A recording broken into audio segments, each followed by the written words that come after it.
உத்தரகாண்ட் மாநிலம் முக்வா பகுதியில் உள்ள கங்கையம்மன் கோவிலில் பிரதமர் மோடி வழிபாடு செய்தார். உத்தரகாண்ட் மாநில அரசு இந்த ஆண்டு சுற்றுலா திட்டத்தை தொடங்கியுள்ளது.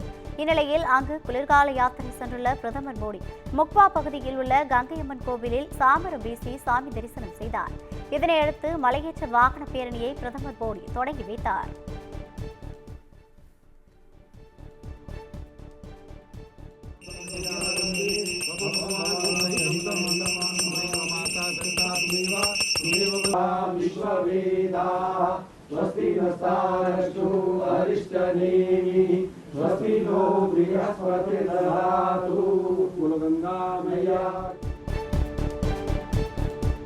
ராணிப்பேட்டை மாவட்டம் அரக்கோணத்திற்கு மத்திய உள்துறை அமைச்சர் அமித்ஷா வருகை தர உள்ள நிலையில் ட்ரோன்கள் பறக்க தடை விதிக்கப்பட்டுள்ளது.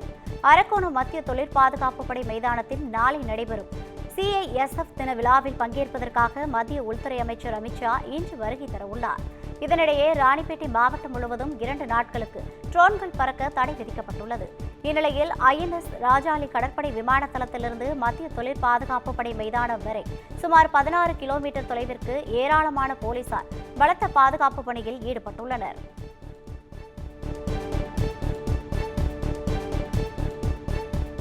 பிரதமர் மோடி தலைமையில் நேற்று நடைபெற்ற மத்திய அமைச்சரவை கூட்டத்தில் உத்தரகாண்டில் கோதாநாத் மற்றும் கும்நாத் சாஹிப் ரோப்கார் திட்டம் கொண்டு வருவதற்கு ஒப்புதல் அளிக்கப்பட்டுள்ளதாக ரயில்வே அமைச்சர் அஸ்வினி வைஷ்ணவ் தெரிவித்துள்ளார்.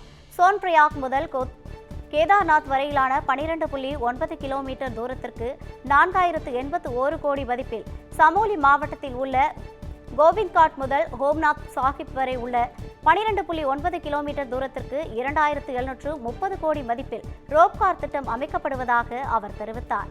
கேதார்நாத்தில் ரோப்கார் அமைப்பதன் மூலம் நாள் ஒன்றிற்கு 18,000 பக்தர்கள் செல்ல முடியும் என்றும் 9 மணி நேரமாக இருக்கும் பயண நேரம் 36 நிமிடங்களாக குறையும் என்றும் கூறப்பட்டுள்ளது.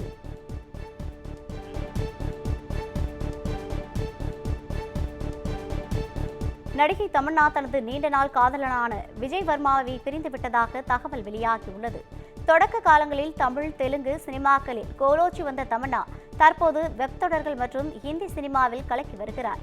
அந்த வகையில் 2023ஆம் ஆண்டு வெளியான லவ் ஸ்டோரிஸ் 2 வெப் தொடரில் இருந்து தமன்னாவும் விஜய் வர்மாவும் காதலில் மூழ்கினர். மும்பையில் இருவரும் ஒரே வீட்டில் வசித்து வந்த நிலையில் விரைவில் இவர்கள் திருமணம் செய்யப்போவதாக கூறப்பட்டது. இந்நிலையில் தான் காதலில் ஏற்பட்ட மனக்கசப்பால் நீண்ட நாள் காதலனான விஜய் வர்மாவை தமன்னா பிரிந்துவிட்டதாக தகவல் வெளியாகியுள்ளது. இதனை உறுதிப்படுத்தும் விதமாக தமன்னா அவருடன் எடுத்துக்கொண்ட புகைப்படங்களை இன்ஸ்டாகிராம் பக்கத்திலிருந்து நீக்கியுள்ளார்.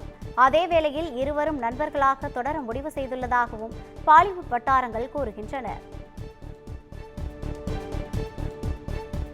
கனடா பிரதமர் ஜஸ்டின் ட்ரூடோ அதிகாரத்தில் நீட்டிப்பதற்கான வர்த்தக போரை பயன்படுத்த நினைப்பதாக அமெரிக்க அதிபர் டொனால்ட் ட்ரம்ப் குற்றம் சாட்டியுள்ளார். டொனால்ட் ட்ரம்ப் அமெரிக்க அதிபராக பதவியேற்ற பிறகு பிற நாடுகள் இறக்குமதி செய்யும் பொருட்களுக்கு அவர்கள் நாட்டில் அமெரிக்க பொருட்கள் மீது விதிக்கும் அதே விகிதம் அளவிலான வரியை விதித்து வருகிறார். அந்த வகையில் கனடாவிலிருந்து இறக்குமதியாகும் பொருட்களுக்கு ட்ரம்ப் 25% வரி விதித்த நிலையில் பதிலடியாக கனடா பிரதமர் ஜஸ்டின் ட்ரூடோவும் அமெரிக்க பொருட்களுக்கு 25% வரி விதித்துள்ளார். இந்த நிலையில் கனடா பிரதமர் குறித்து பதிவிட்டுள்ள ட்ரம்ப் அதிகாரத்தில் நீட்டிக்க அவர் வர்த்தக போரை பயன்படுத்துவதாக தெரிவித்துள்ளார். மேலும் மற்றொரு பதிவில் அவரை ஆளுநர் என்று குறிப்பிட்டிருப்பது சர்ச்சையை ஏற்படுத்தியுள்ளது.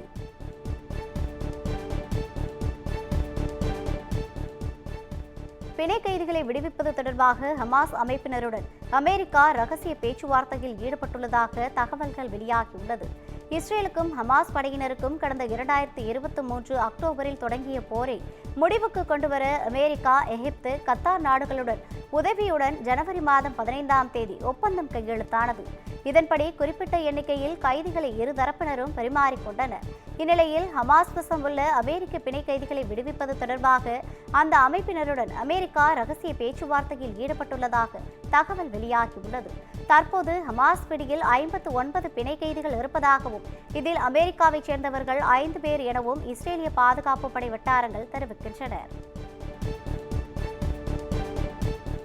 சென்னை புழல் சிறையில் உயர்நீதிமன்ற நீதிபதிகள் MS ரமேஷ், செந்தில்குமார் தலைமையிலான நீதிபதிகள் குழு திடீர் ஆய்வில் ஈடுபட்டனர். புழல் சிறையில் கைதிகளின் தன்மைக்கு ஏற்ப அவர்கள் நடத்தப்படுவதாகவும், ஒரு சில கைதிகளிடம் லஞ்சம் பெற்றுக்கொண்டு அவர்களுக்கு ஒரு சில வசதிகள் செய்து கொடுப்பதாகவும் சிறை நிர்வாகத்தின் மீது சென்னை உயர்நீதிமன்றத்தில் வழக்கு தாக்கல் செய்யப்பட்டது. மேலும் பன்னாரி இஸ்மாயில், போலீஸ் ஃபக்ருதீன் ஆகியோருக்கு சிறைத்துறை காவலர்களுக்கும் இடையே மோதல் நடந்தது குறித்தும் உயர்நீதிமன்றத்தில் சிறைத்துறை பல்வேறு விளக்கங்களை அளித்தது. இதனைத் தொடர்ந்து புழல் சிறையில் நடக்கும் உண்மைத்தன்மையை கண்டறிய நீதிபதிகள் குழு சிறையில் ஆய்வு மேற்கொண்டுள்ளனர். சிறைவாசிகளுக்கு வழங்கப்பட்டு வரும் வசதிகள் குறித்து நீதிபதிகள் விசாரித்து அறிக்கையாக கூறப்பட்டுள்ளது.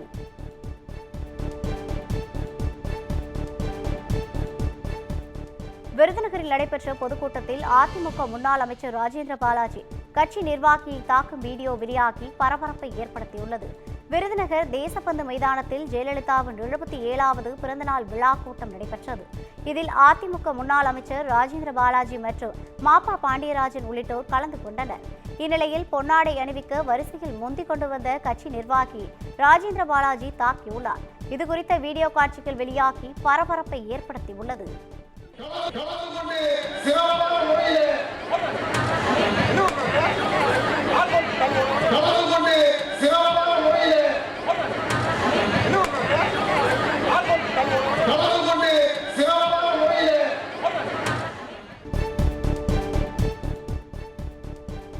கோடை காலம் தொடங்கும் முன்பே நாளுக்கு நாள் வெயிலின் தாக்கம் அதிகரித்து வருவதால் பொதுமக்கள் இப்போதே தவிக்க தொடங்கிவிட்டனர். வழக்கமாக கோடைக்காலத்தில் மார்ச் மாத இறுதியில்தான் வெயிலின் உக்கிரம் அதிகமாக இருக்கும். ஆனால் தற்போது மாதத்தின் துவக்கத்திலிருந்தே வெயில் வாட்டி வதைக்க தொடங்கியுள்ளது. இதனால் ஏப்ரல், மே மாதங்களில் கத்தரி வெயிலின் தாக்கம் எப்படி இருக்குமோ என பொதுமக்கள் இப்போதே வியக்க தொடங்கிவிட்டனர். திருப்பத்தூர் மாவட்டத்தில் நேற்று 102.58 டிகிரியும், ஈரோட்டில் 101.84 டிகிரியும் வெப்பம் பதிவாகியுள்ளது. இந்நிலையில் தமிழகத்தில் அதிகபட்ச வெப்பநிலை ஓரிரு இடங்களில் 2 முதல் 3 டிகிரி செல்சியஸ் வரை இயல்பை விட அதிகமாக காணப்படும் என வானிலை ஆய்வு மையம் எச்சரித்துள்ளது.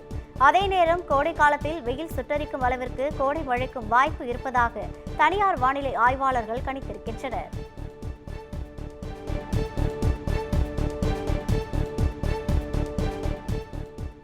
அசாம் மாநிலம் திப்ருகரிலிருந்து கன்னியாகுமரிக்கு வந்த விவேக் எக்ஸ்பிரஸ் ரயிலின் உதவி லோகோ பைலட் மயங்கி விழுந்து உயிரிழந்தது குறித்து நாகர்கோவில் ரயில்வே போலீசார் விசாரணை மேற்கொண்டுள்ளனர்.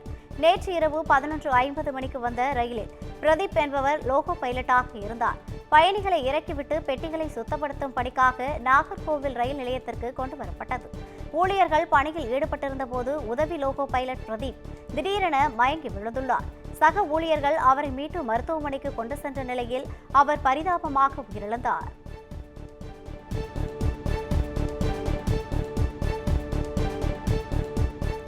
நாமக்கல் மாவட்டம் ராசிபுரம் அருகே வேலை வாங்கித் தருவதாக கூறி 22 லட்சம் ரூபாய் மோசடி செய்த திருவள்ளூர் மாவட்ட செய்தி மக்கள் தொடர்புத்துறை புகைப்பட கலைஞரை போலீசார் கைது செய்துள்ளனர். கல்கட்டனூர் பகுதியைச் சேர்ந்த செல்வகுமார் என்பவர் பொறியியல் படிப்பை முடித்துவிட்டு வேலை தேடி வந்துள்ளார். இந்நிலையில் திருவள்ளூர் மாவட்ட ஆட்சியர் அலுவலகத்தில் புகைப்பட கலைஞராக வேலை செய்து வந்த குல்லாண்டி பகுதியைச் சேர்ந்த சந்தானமூர்த்தி என்பவர் வேலை வாங்கி தருவதாக கூறி 22 லட்சம் ரூபாய் பணம் பெற்று மோசடி செய்ததாக கூறப்படுகிறது. இச்சம்பவம் தொடர்பாக செல்வகுமார் அளித்த புகாரின் அடிப்படையில் போலீசார் விசாரணை மேற்கொண்டு சந்தானமூர்த்தியை கைது செய்து விசாரணை மேற்கொண்டு வருகின்றனர்.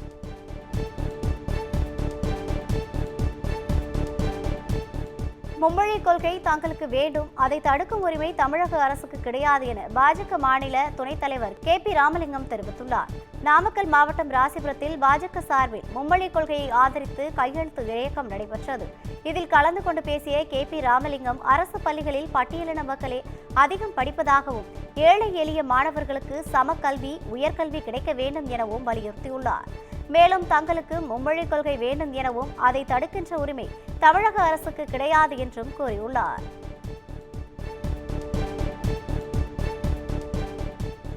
சென்னை அரும்பாக்கம் காவல் நிலையத்தில் பெண் காவலருக்கு துணை ஆணையர் வளைகாப்பு நடத்தியது மகிழ்ச்சியை ஏற்படுத்தியுள்ளது. சென்னை அரும்பாக்கம் காவல் நிலையத்தில் பணியாற்றி வரும் காவலர் சரண்யா, இதேபோல சூளைமேடு காவல் நிலையத்தில் பணியாற்றி வரும் காவலர் யோகாம்பால் இருவரும் கர்ப்பிணியாக உள்ள நிலையில் அவர்களுக்கு அரும்பாக்கம் காவல் நிலையத்தில் வைத்து அண்ணாநகர் காவல் துணை ஆணையர் ஸ்நேகப்பிரியா வளைகாப்பு நிகழ்ச்சி நடத்தியுள்ளார். இதில் காவல்துறை அதிகாரிகள் பங்கேற்று இருவருக்கும் ஆசி வழங்கினர்.